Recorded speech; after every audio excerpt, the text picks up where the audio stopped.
So, recording. I got two pictures. I gave you the long sheet. Yeah, the synopsis of this is too important to just try to cut it too much.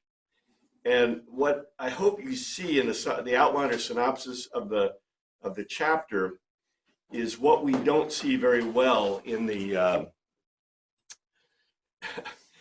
I guess if we were Greek trained, this is a problem, right? So we're English trained, and we're gonna live and die by our English training in grammar and reading and what we do and how we understand, which is good. Because I don't want you to stop learning your English, getting your English down, because you'll mess yourself up forever. But if you look at the Greek readers are hearers, right? They're hearers mostly, are going to get these things and cohesively keep them in their minds. Well, number one, our translations are just they're not as precise as we really need them to be, so we lose a lot in the translation. But the big deal is that a lot of these logical, we don't usually look, and I say this again, we don't usually look at these as logos to tell us. There's a logical argument to understand to tell us. And what is really sad about that is, I don't know. I don't think I ever had a very effective. I had one really effective teacher on ancient Greek documents, but even in collegiate level, university level, I don't think they were very effective because they didn't fully comprehend the Greek. They didn't understand how Greek worked. But I had one teacher that actually has studied Greek pretty well. But I just don't think most of whoever is learning back in the good old days, and I really mean this, just think well, I hope you did.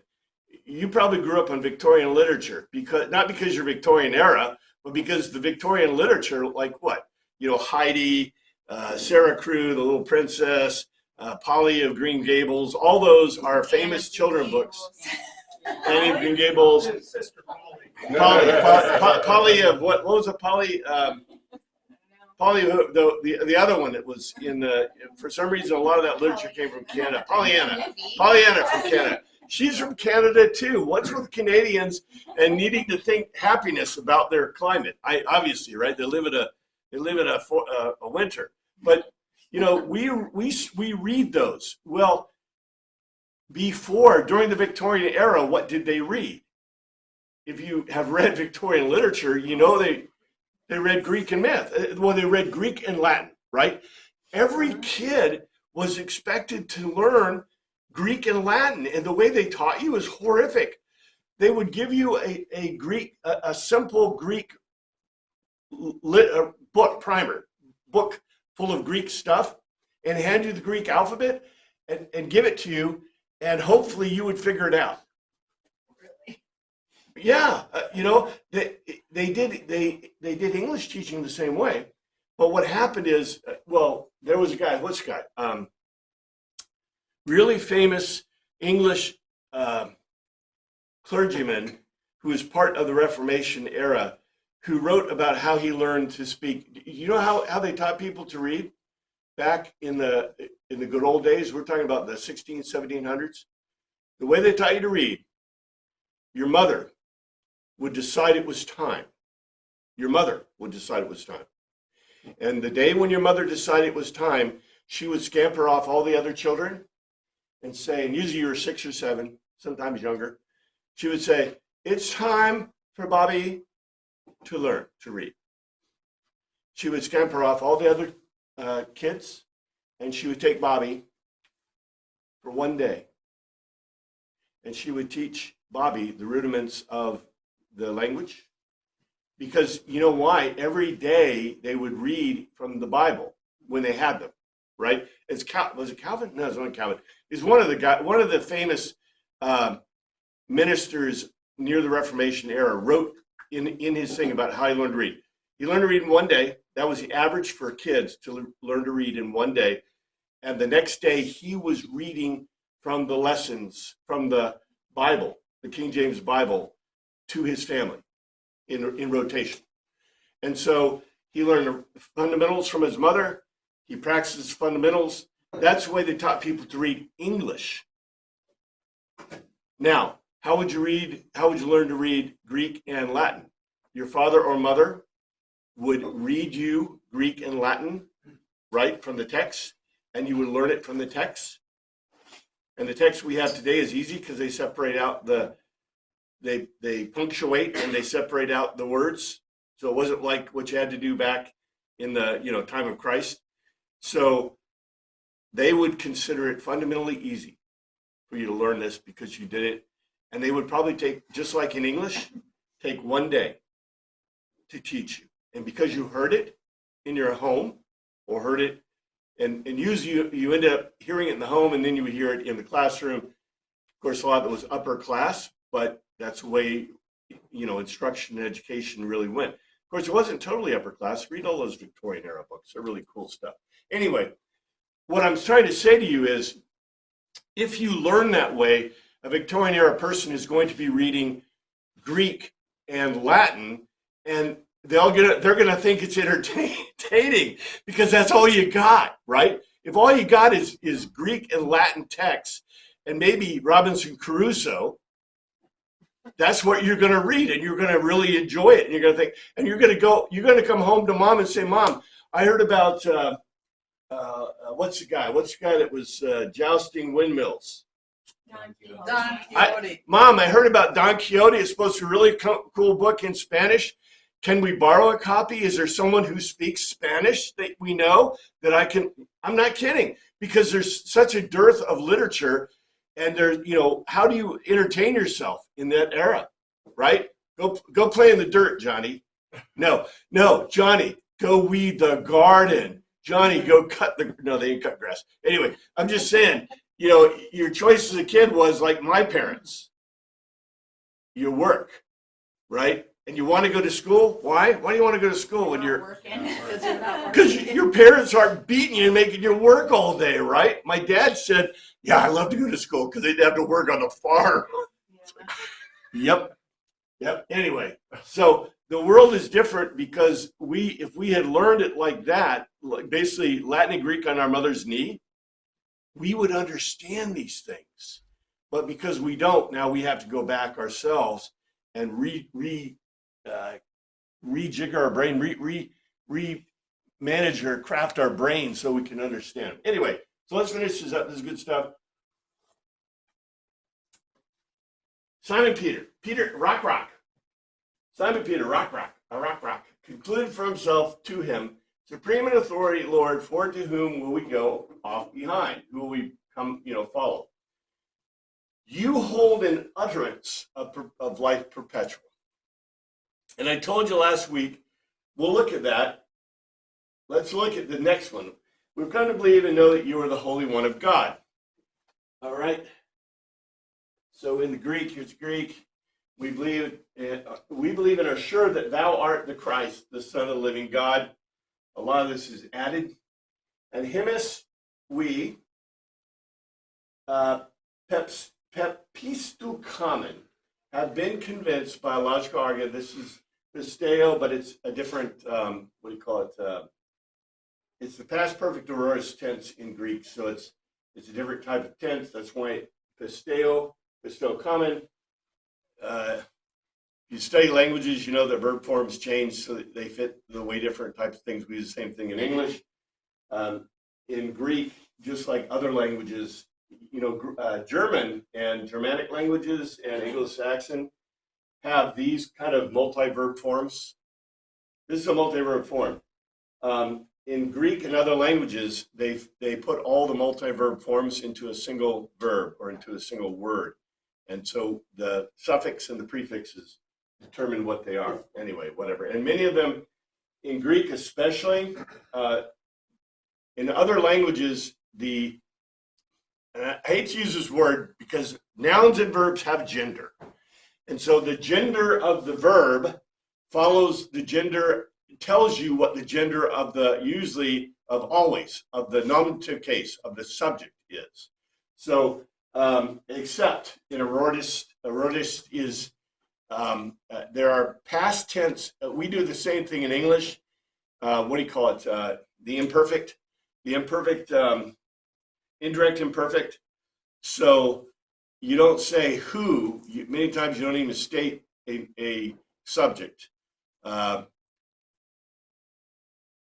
was beat, or what's an imperfect text? Indirect in English. The car has been driven. Oh, The passive tense. In other languages, it uses a single verb form. In English, we do it with we have multi-verb form, and then we adjust the text. But there is no gender to the verb, so we don't. You have to figure out from the sentence in the context what the subject is. In most languages, they tell you what the subject and etc. is. It makes it a lot easier, in my opinion. Anyway, and ego comment, we have known that are because you are the hagios. You are the hagios, the set apart of the theo. So here's a translation said in English correctly. And we have been convinced by logical argument, and we have known that you are the set apart, sacred offal of the God. There's a problem with this. As I say, you gotta love rock. He misses the whole point.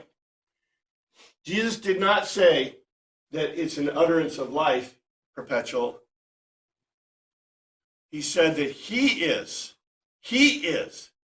And not only did that, he said it's not an utterance. What did he say it was? It was a logos. Yeah. So Simon Peter, okay, when you want your feedback, so you ask you're supposed to ask the person,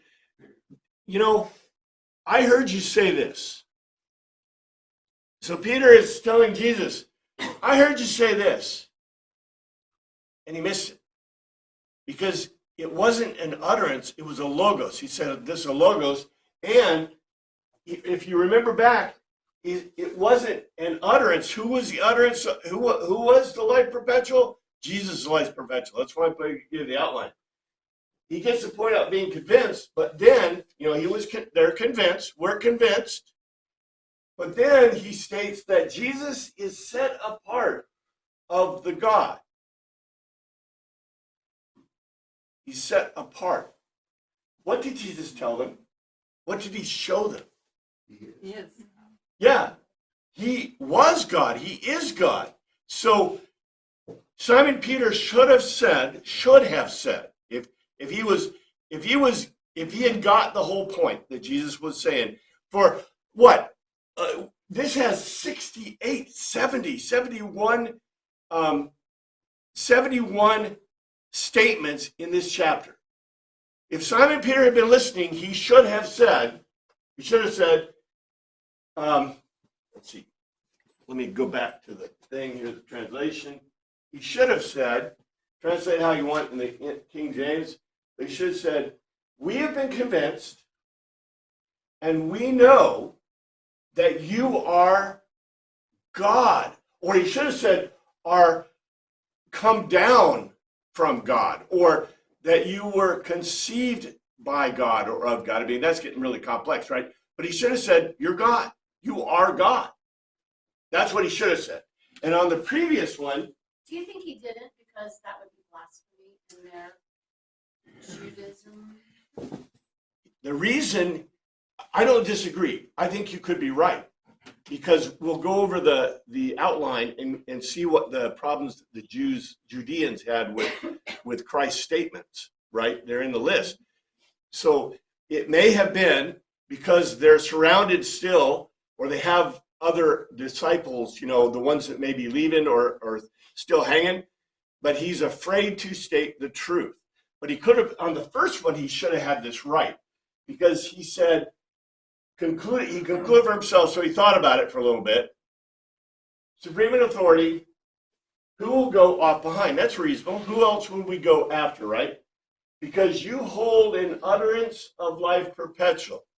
He should have said, you are life perpetual, or you hold the logos of life perpetual. What he says here, what is he saying here when he just says you're an utterance? Yeah, you told us about it, you know. Now, you could read a little deeper in this and say he is saying something similar, but I'll give it, because we're going to hear this again. What are we going to hear? Jesus says, do you agape me? Or no, he says, do you agape me? Later, we'll get this at the end after his resurrection. He says to him, you know, if you agape me, feed my sheep. And John says, or Simon Peter says, I phileo you. And he says again, if you agape me, feed my sheep. And he goes, I phileo you. I'm like, dude, Jesus should slap you. Maybe he did. Maybe that's the part John left out. Then Jesus slaps Simon Peter, you know, because Simon Peter, if you were Jesus, okay, you're Jesus, and Simon Peter's listening intently to what you say, and then he comes out with stuff like this, and you would go, huh? Huh? You know, I just said, agape me. You're God, and you're telling you're God, and Simon Peter's going and saying, well, I'm not a God, I can't agape you. But God just told you to agape, right? So what, okay, I know what I'm going to say. If I ever have the opportunity, God, yes, I'm going to try to agape. I know it's hard and difficult, you know, maybe add something to it, but I'm just saying, you know, when God says jump, Yeah. right? Yeah, I'm just saying, but Simon Peter had this problem. Now, what's really funny, and it's funny, the Greek audiences love this. When Jesus, then the Greek and the Romans, I say, then Jesus replied, have I not chosen you, the 12? Yet one of you is a devil.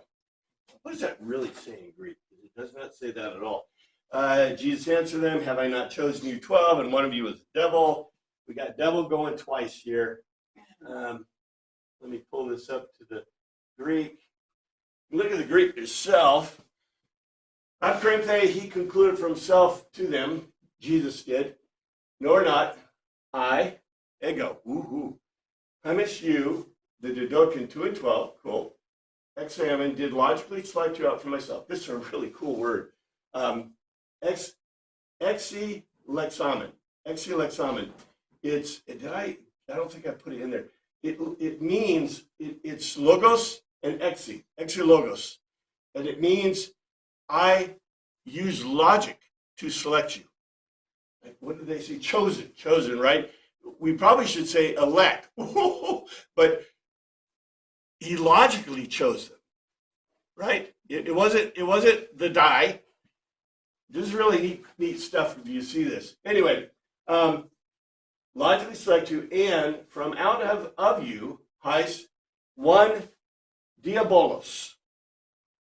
Diabolos. Now, you know all about bolos, because I have parabolos. Parabolos is a what? A near throw, meaning, I should probably draw it on the board. Let's see, I got one. Maybe it'll be dark enough. Let's see. What's that? Yeah. Parabola. Parabola. Parabola. The Greeks did not have two axes. We have two axes. But a parabola comes close to an axis. The Greeks would have said it intercepts an axis. How they did this, we don't know. We do this with equations in English. But a parabola, this is a parabola. Parabola. How do we translate this in English? We call it a Parabola. parable. Well, parable. In math, though, in math, parabolas can intersect one or two axes. Parabola. I don't know how to spell parabola. Anyway, I used to when I was young. Parabola. Yes, a parabola. And this is where the word comes from. It means a near throw.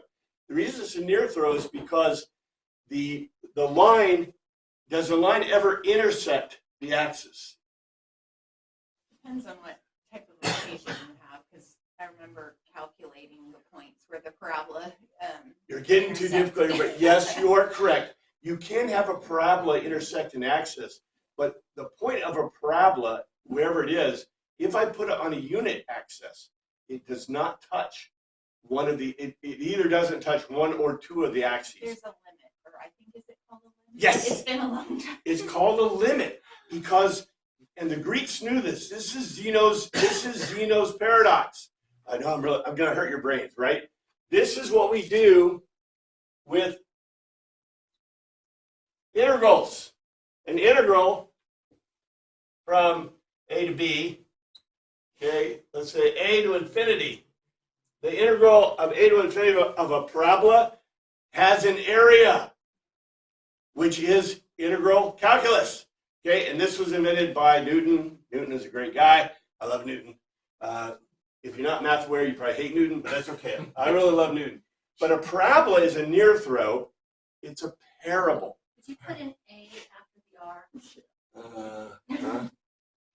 Parable.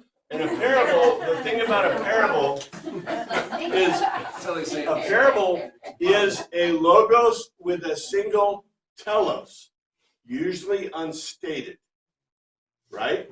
We like, what do we say it is? It's a secular story that illustrates. That has a head Yeah. and knee. Okay, that's not what it is. That's not Greek. I don't know where they invented that. That's a made-up thing. That's okay. You can say it all you want, but that's not what it is. In Greek, a parabola, a near throw. This means near throw. A near throw is a logos with an unstated singular telos. One telos. No multiple teloses. Yes, sir. So with that, it's a parabola may have a point that's closest to touching the line, meaning that given the facts of this argument, this is the closest conclusion that you can get to. But if you had more facts, it would shift the parabola or. I'm sorry, I don't need to mislead you. You're reading too much into it. In English, we know that in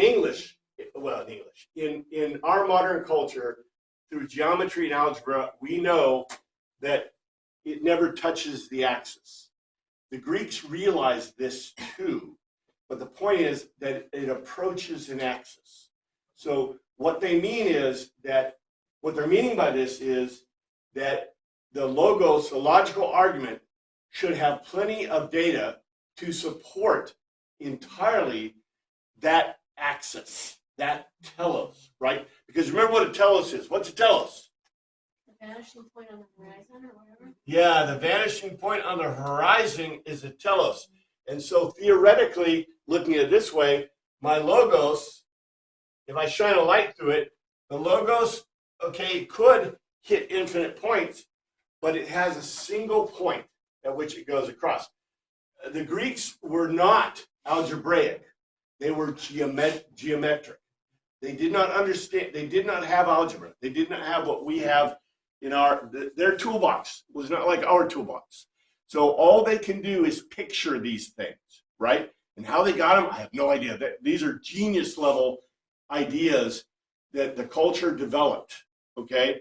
And we know it through their language, because the language. Now, there is also a hyperbola. A hyperbola in Greek, okay? A hyperbola in Greek. The Greeks would say in a hyperbole, we call it a hyperbole, okay? It is a logos with an infinite number of telos. In other words, you could say it's an incomplete argument. A hyperbole in English is what? Exaggeration. An exaggeration. Yes, and that's where we get it from, a hyperbole. But hyperbole in math or geometry is an equation that has a reflected side, and therefore the area under it, there is no area. The axis area under it is infinite. It's infinite, right? If I do an integral, if I bound, okay, now I'm getting really, okay, if I bound a hyperbole I can get an area. But if I have an unbounded hyperbole, what's the answer always? Infinity. The area under the curve is infinity. Has to be. Okay, now, that's a parabola and a hyperbole. There are all kinds of other bolas. This bola is a diabola. Now, what is a diabola? Diabola means throw through. Throw through. In other words, it doesn't approach an axis at all.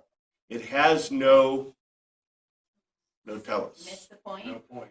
It missed the point. Now, we translate diabolos and have for a long time. I believe Justin Martyr caused this.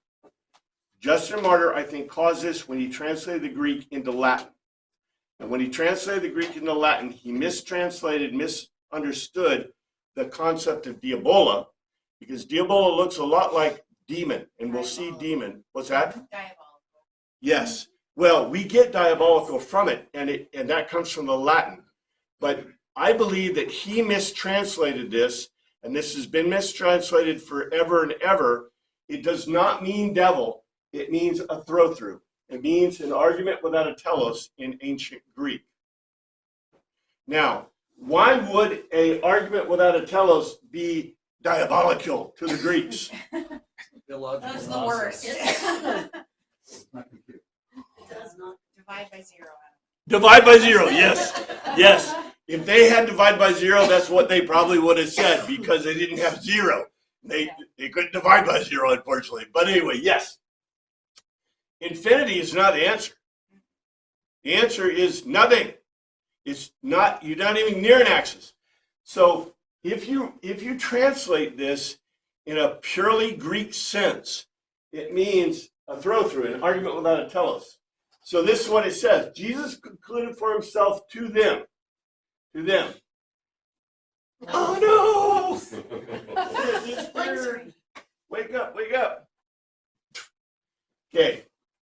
Did I not logically select you? Okay. Remember what Simon Peter said? He said, who else are we going to follow? And Jesus said, I selected you. You didn't select me. Right? That's number one. That's very interesting. So he's already, you can see who he's slamming, right? He slammed the 2 and 12 out for myself, and from out of you is one throw-through. One throw-through. An argument without a telos. Who just made the argument without a telos? Simon Peter did. Now, you can ask yourself, see, Jesus is saying isn't that one who isn't convinced is the devil. He's saying that the 12 have not been properly convinced of my argument.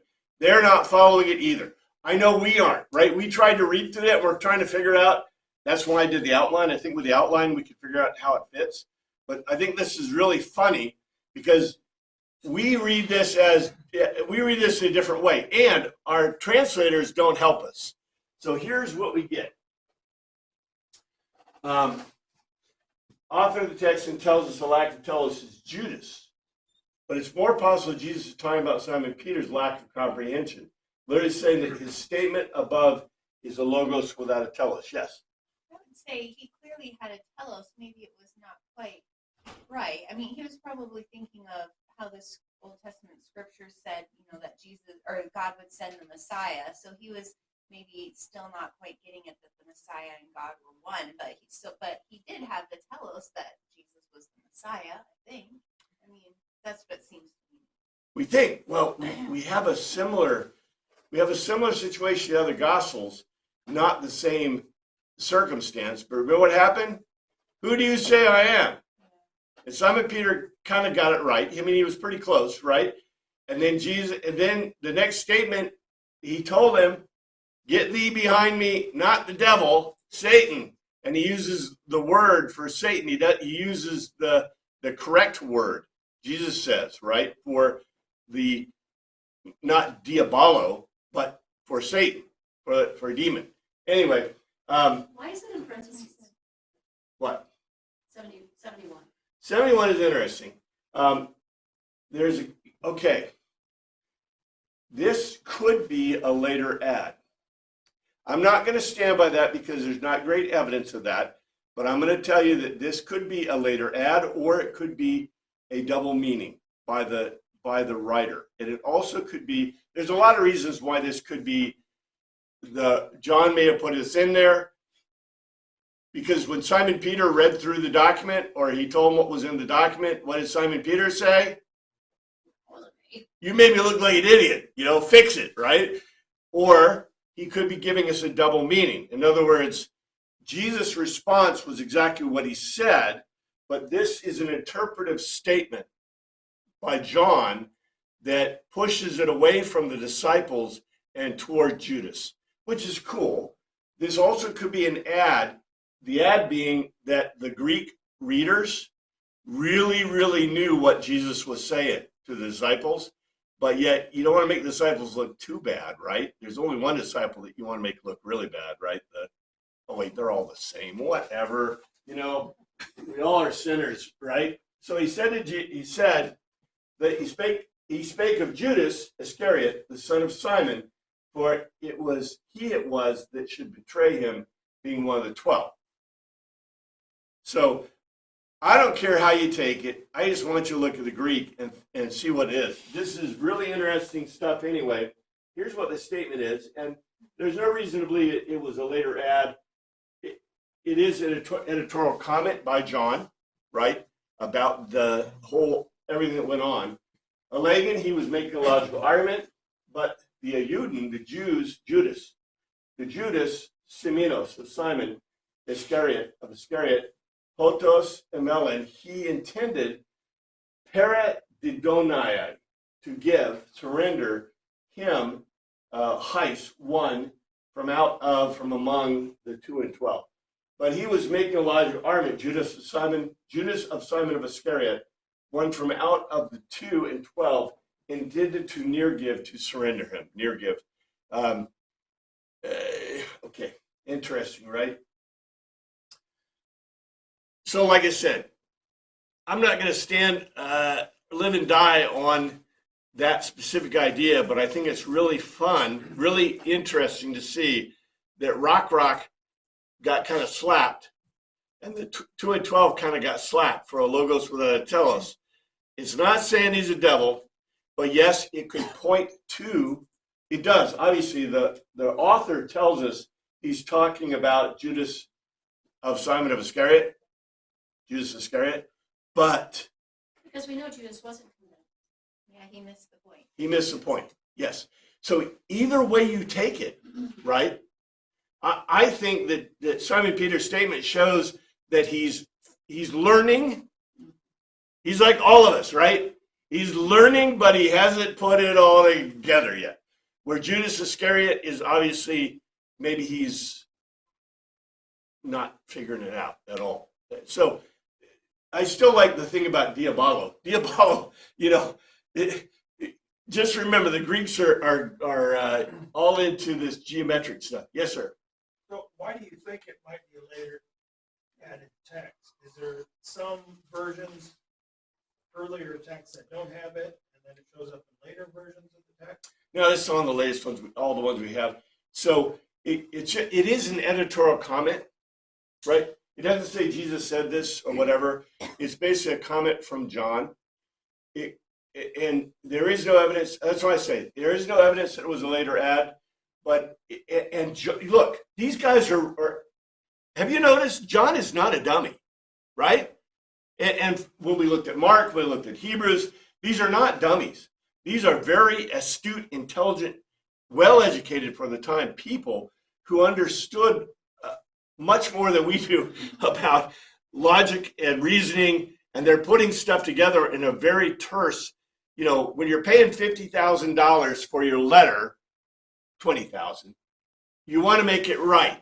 Just saying, okay? And $20,000, well, about same equal cost today. Anyway, when you're spending big money for one, you want to make sure it's right. Was there a question? I was just observing Point. from at least from a Roman perspective, they must have had a running joke that you could never pin a Greek down on a fact. Because because it's not false, but we won't say it's true. Or the point of the parabola is close, but it doesn't quite get there. You always leave wiggle room. Yeah, there's always. It's like science. My science teacher, contrary to what all our experts are saying about the science is settled and whatever, my science teachers always taught us that science can never prove anything. You can accumulate evidence for stronger and stronger arguments, but one counterexample, a true one, would destroy it all. I've told you this many times before. We got 3 ways to know truth. I guess I'll give you a quick segue. Remember, it's 3 ways to know truth. You got scientific method. Latest was invented with scientific method. First one invented was the historical method. Historical method, not the legal historical method or whatever they talk about for looking at scripture. The historical method used in courts of law to prove a person's innocence or guilt, or to prove the innocence or guilt, or the historicity of documents. We use that when I do every class at the beginning. The second one that was invented is the reason, is logical reasoning. Logical reasoning was a second invented means to know truth. You can use it to prove things that are non-physical, like math. I don't care what they told you. Math is non-physical. You will never, you can define sets, but you better define them right. Like a set of oranges, right? But be careful, because if you define your set too tightly, you will run out of oranges or apples. And that's a famous one, right? Apples and oranges, mixing apples and oranges, that's set theory. I wish our teachers would tell us that, right? The other method is a scientific method. The scientific method always must be repeatable. And guess what? I'm sorry, I know you heard this before, but I'll repeat it again. If I'm using the scientific method, and let's say this is a ball, and I drop it from the same height every time, will it bounce the same height? Never. It will never bounce the same height. What I have to do is I have to do multiple measurements, and I do multiple measurements, and I can take those measurements and I can do a standard deviation and find a standard deviation, and using a standard deviation I can find the mean, or there's 3 of the mean, whatever. Yeah, you must have been teaching your kids of that, because that's you have 3 different ways of defining a mean. You can do it with standard deviation and get an approximate center for your standard deviation. If you've taken enough measurements and your confidence interval, which is also a branch of statistics, of your standard deviation is high enough, then you might be able to conclude that this ball will bounce, 4 feet high, dropping it from such, 4 foot 1 inch or whatever it happens to be. And if you have that data, then I can probably calculate a mathematical equation. And then you can plug in other heights that you drop from and say what will it come out to be. Bingo. And does weight matter of the ball? Well, it does for the bounce, but the weight doesn't matter for the falling. Mass is independent. Oh my goodness gracious. Oh, anyway, that's Newton too. My point is this. If it's repeatable, it's never the same. And I have to use standard deviation and mathematics to figure it out. But once I have a mathematical equation, what's the problem with mathematical equations? They're not real, because a mathematical equation, if I plug in the ball and the information and the gravity, what will always happen? I'll get the same answer. There's no standard deviation. So math does not reflect the real world. Mathematics is part of logic and reasoning, not part of the scientific method. When I write my paper about my experiment that I just did, what method am I using now? Historical method. So when I write a first-person account of my report, that's my technical paper on the experiment I did and all my equations and all the work I did, that is using the historical method. All of science, and by the way, there are no other means to know truth. There are no other means to know truth. How would the Swamis and some of the Eastern world, they have a supposed method to know truth? You know what it is? Transcendental meditation. Basically, transcendental meditation. And what do you do with transcendental medication? Medication? Not Meditation. meditation. What do I do? How do I gain knowledge of the universe with transcendental meditation? You close down your mind. Try to become one with it or something. You clear your mind. Has anyone ever written a technical paper that built an airplane, an automobile, or even a piece of hardware of any kind using transcendental meditation ideas or ideas from transcendental meditation? Like, what would the Greeks say about a transcendental meditationist? They're dead.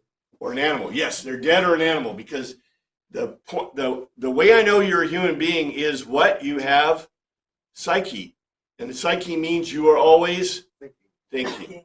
When you stop thinking, you are dead. It was Rousseau that said, I think, therefore I am. Yes. So what about the fourth means to know truth, that is divine revelation? Like, we can't, all these things that are in the Bible that God told Moses or whoever, those are not things that we would have known without being told by God. Those are historical method. And the reason they're historical method is because someone as a first person, this is a problem we have with the Old Testament that I've told you about before when we studied Torah, right? I trust the Old Testament documents. I think they're great. They are inspired. That's what even Paul tells us and Timothy tells us. However, to the world, the problem is until I have a first person or second person account. Second person is, what do we call it? Tertiary. No, secondary. Secondary witness is also considered a hearsay. Hearsay evidence. Yeah, hearsay is not permitted in a court of law, only primary. So you have primary, secondary, and tertiary. So a secondary witness is not considered legal. We do have some secondary witnesses in the Old Testament as we get into Exodus. But the problem is until Exodus, we do not have primary source documentation. So a primary source documentation, if, like for example, Moses in his account writes, I saw a burning bush with these characteristics, and I heard the voice that I attributed to God coming out of that bush, right? In historical method, all we can do is say, here's an historical account from the ancient world. It's passed down to us. It was a first-person account. There's no question of belief. What about, you were saying before, like the account of creation or things for which Moses didn't witness them? Now you have a problem. They were given to Moses by God. Those are historical revelation. That's why I say I don't think there's a problem with it. However, you will have a problem in the real world trying to attribute it. You can't say, for example, the burning bush.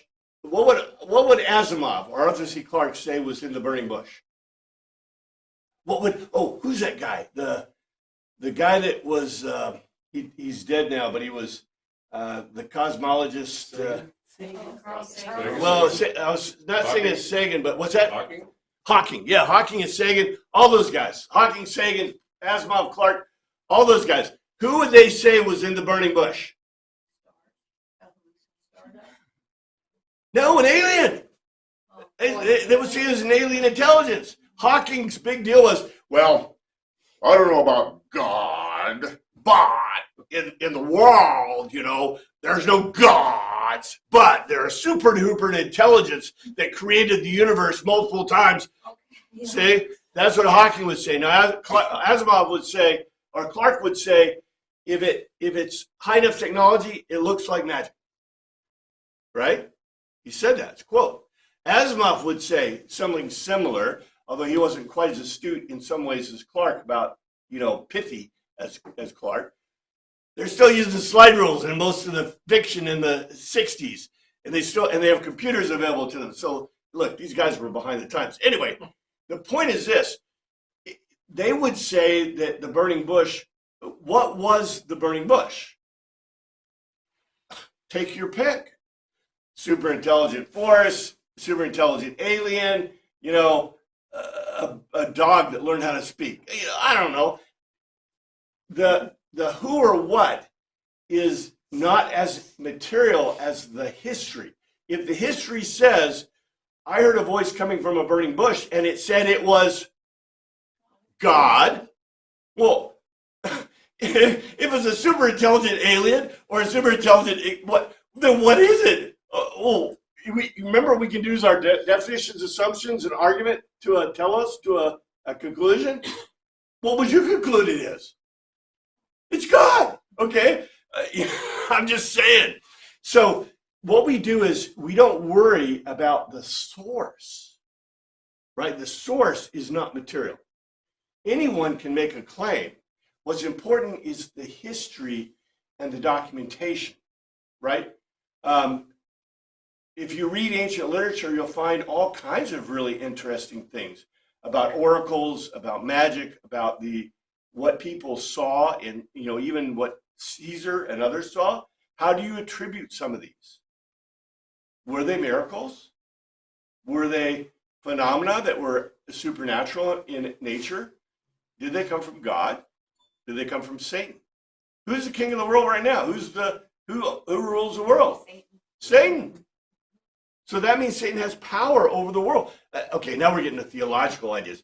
But the big deal is, divine revelation is important, not the revelation itself. I mean, the revelation may be important, but what's most important is when it's written down and you have a historical documentation and you have somebody, it's like a court of law.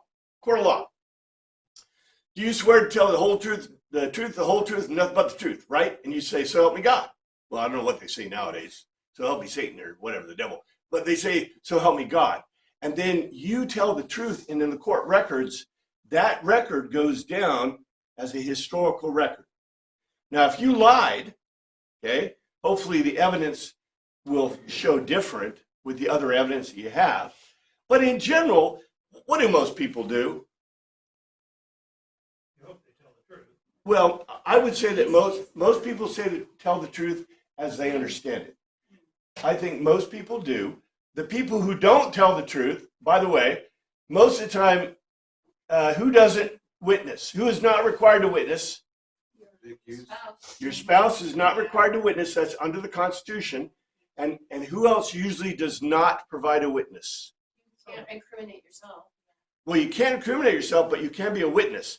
But in many cases, they don't want you to be cross-examined for really good reason, because lawyers are trained to be really tricky in cross-examinations, and you'll probably incriminate yourself on the stand. So you're not required by law to testify yourself. So you see, theoretically in a court of law, and I'm just talking about a court of law now, the evidence of the historical evidence should be good, right? On the other hand, and we expect that in history, we expect that in whatever. We do know that people lie. So when you find people who've lied or have told funky stories, right? What do we do in history?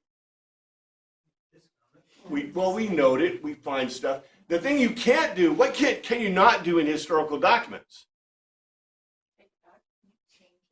Well, if you don't have a proof, right? For example, the woman's caught in adultery.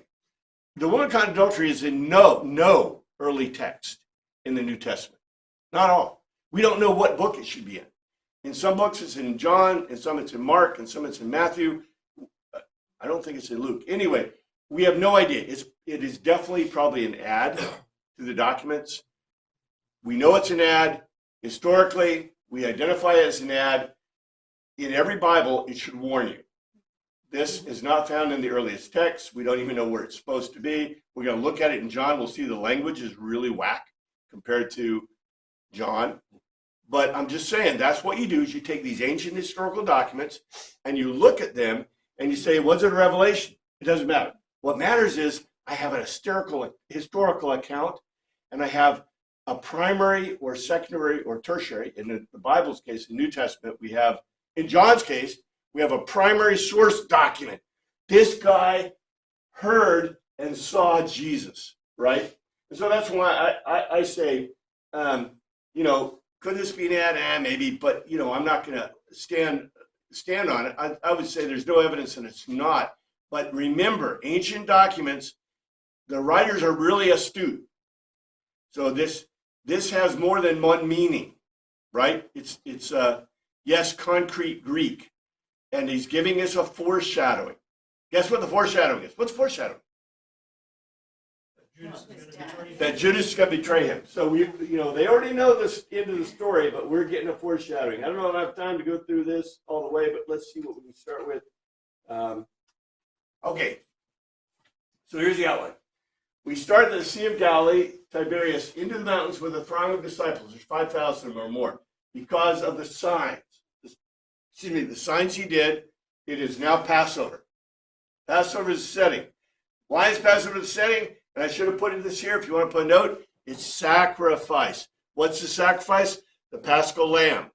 And Jesus was called the Lamb of God, the Doron of God, which is really a big deal. And he didn't say lamb. He said the sacrificial Doron of God. So here's the test.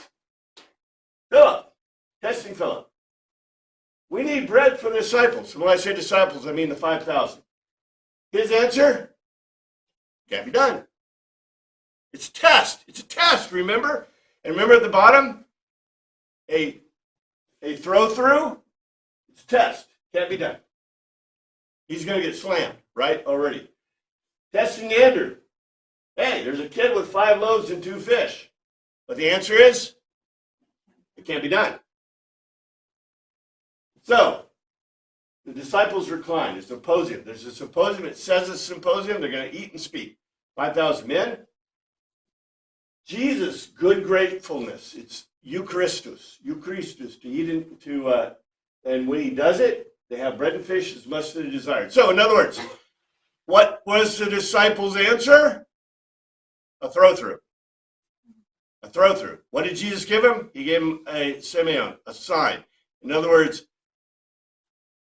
they were tested and they failed miserably.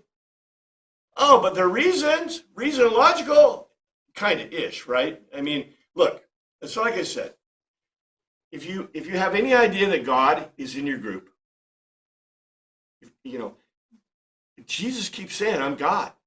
And he keeps doing these signs. So what do you think the disciples should have answered? Anything is possible with you. Yeah. Yeah. With you, Jesus, anything's possible. And then we got 5 loaves and 2 fish, but it can't be done. And then what happens? Jesus makes it. And by the way, did Jesus need the loaves and fishes? No. Why did he use the loaves and fishes? They can understand. No, because it was a test. Remember, Andrew says, I got 5 loaves and 2 fish. It can't be done. Jesus is not answering your question. He's not answering the question of the crowd because he could just make it happen. He could make manna and quail. But instead, he used fish because this was a test for Andrew and specifically a test for the disciples because they said it couldn't be done. So Jesus took the loaves and fishes and he did what? Made it happen. Made it happen. Yes, sir. What were you say? I was just going to bring that up. I thought of Lazarus when she answered, with you, Lord, anything is possible. Do you believe me? And she had the right answer. She got it, at least. That's what they should have answered here. We're going to get to this. If you haven't realized already, I don't think John is especially favorable to women in his society. I think the society is relatively favorable to women, more favorable than we're taught to believe. It's patriarchal, so evil. Guess who is Jesus is the Messiah, the anointed one, and Jesus is the king, the anointed king. Who anoints him? Mary. Mary anoints the Christ. Martha, the disciples can't give a right answer. Yeah. Martha gives the ultimate right answer. So is the woman at the well. and that's what I get to. The woman at the well, who I think is the smartest theologian in the whole of the New Testament, gives a brilliant answer. And also is we're going to see the precursor to glory divine, because in John, when they're going to see Lazarus, John makes a special point, just like this little point about Judas, doing a point that Mary is the one who anointed him. Okay, if you anoint somebody to be king and high priest, where are you on the scale? Well, back in their other culture, it was other kings and other, prophets that did the anointing. I do not have a clue why in my opinion, the celebration of Mary as the being in the world that was given the grace to anoint the Christ. This is almost as big as the being who was given the right to bear the Christ. The Mother Mary, she made the Christ, right, from her body. Mary, the anointer, why don't they call her Mary the anointer? Anointed the king and the priest who would become the sacrifice. In other words, she also anointed the sacrifice. This is the biggest thing that you could imagine here. So anyway, I'm sorry, that's a segue, but we're going to get there. And the point is perfect because, yeah, I don't know. Like I said, I do not find the Gospels to be nearly as patriarchal as some people seem to think they are. And I find John to be not just refreshing, but, you talk about equivalencies, right? It's funny that we, though, don't seem to see it correctly, but maybe it's because we don't understand some of the concepts here. Anyway, so Father, thank you for your word. We pray you look after us this week, and let's have a great one together. In your name we pray, amen. Are we going to go through the rest of this next week, or are we going to start in 7? I'll go through the rest of it, and then are you pushing me ahead?